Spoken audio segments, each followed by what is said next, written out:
কিন্তু আমরা দেখলাম যে আপনাদের বিএনপির ভারপ্রাপ্ত চেয়ারম্যান তিনি খুব শিগগিরই ওমরা করতে যাবেন। তো আশা করা যায় তিনি কি সেখান থেকে ওমরা করে বাংলাদেশে ফিরবেন? বাংলাদেশে যদি বিএনপির অ্যাক্টিং চেয়ারম্যান ফেরেন তাহলে আমার ধারণা যে বাংলাদেশে বিএনপির যে অসম্পূর্ণ কাজগুলো রয়েছে, যেমন নমিনেশনের যে তালিকা প্রকাশের যে বিষয়টি, পাশাপাশি যে কোন্দল দু একটি ইউনিটে বিভিন্ন জায়গায় এই বিষয়গুলো আপনারা গুছিয়ে উঠতে পারতেন। তো সেটি আসলে উনি কি আসতে পারেন সৌদি আরবে ওমরা করার? আশা রাখছি যে উনি আল্লাহর দরবার থেকে ফিরে বাংলাদেশের মাটিতে আসবেন, পরিস্থিতিটা ওইভাবে তৈরি হয়ে গেলে। আর বাংলাদেশে উনি ফিরলে, আপনি যেই কোন্দলের কথা বলছেন ও তো বিচ্ছিন্ন ঘটনা। এক ঘরে আমার 3 ছেলে, আমার নিজের ব্যক্তিগত বলছি, 3 ছেলে 3 রকম মত, ওটা থাকতেই পারে। সবই যে একই মতের হবে সেটা কিন্তু না। সেটা তো বাংলাদেশের রাজনীতিতে নজির আছে।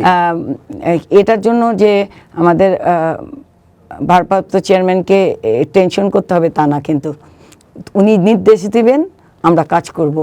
উনি কিন্তু অলরেডি আমাদের ওখানে থেকেই নির্দেশ দিয়েছেন যে আমরা যেন স্বচ্ছ থাকি, আমরা যেন যে ফেসিবাদের মতো না হই, আমরা যেন যাকেই নির্বাচনে আপনার মনোনয়ন দেওয়া হয় তার পক্ষে যেন আমরা কাজ করি।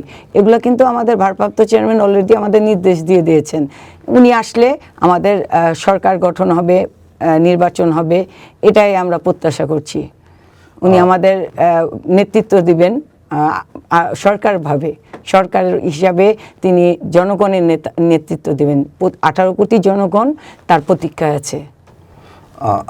সেটি ঠিক আছে, কিন্তু আপনাদের ভারপ্রাপ্ত চেয়ারম্যান আসলে কবে আসতে পারেন দেশে, এরকম কোনো নির্দেশনা বা আপনাদের কাছে কোনো তথ্য আছে?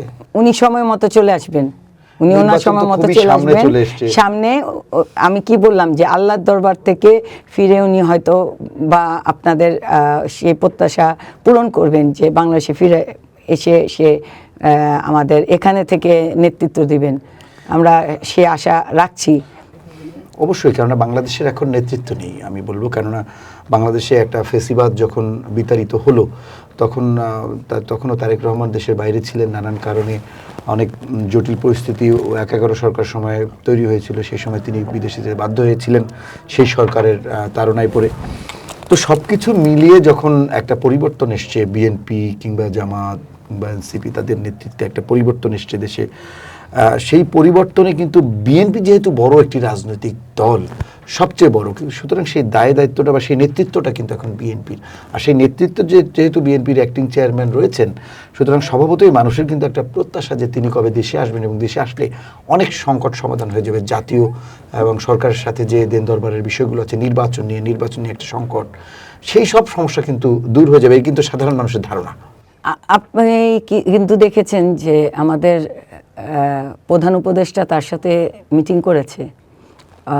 অলরেডি মনে করি আমি সরকারের সাথে যা বলার তিনি বা সিদ্ধান্ত নেওয়া সেটা নিয়েছেন বিধায় কিন্তু আমরা সামনে নির্বাচনের একটা আশা পেয়েছি যে আমরা খুব শীঘ্রই ভোট দিতে পারবো। আর যদি এটা না হতো তাহলে কিন্তু হয়তো এই আশা থেকে আমরা বঞ্চিত হতাম, যেহেতু এই মাঠে জামাত বারবার বিরোধিতা করছে বা এনসিপি বিরোধিতা করছে সিদ্ধান্তে সরকারের, তাহলে কিন্তু আমাদের নির্বাচন অনেক দূরে হতো আমার মনে হয়। অবশ্যই সেটি আমরা সবাই চাই যে একটি নির্বাচন অনুষ্ঠিত হোক, কারণ অনেক দিনের প্রত্যাশা। আর আপনারা সবাই নির্যাতিত হয়েছেন 17 বছর ফেসিবাদের দ্বারা, কেউ কিন্তু ভালো ছিলেন না। এখনো পর্যন্ত আমরা কিন্তু আমাদের সাংবাদিকদের হত্যার বিচার পাইনি। আমরা চাই যে একটি নির্বাচিত সরকার আসলে সেই বিচারটা পাবো। অবশ্যই। হ্যাঁ, এই কারণে বলছি যে বাংলাদেশের জনগণ একজনের আশায় আছে, সেটা হলো তারেক রহমান। জনাব তারেক রহমানের বিকল্প আর কেউ নাই।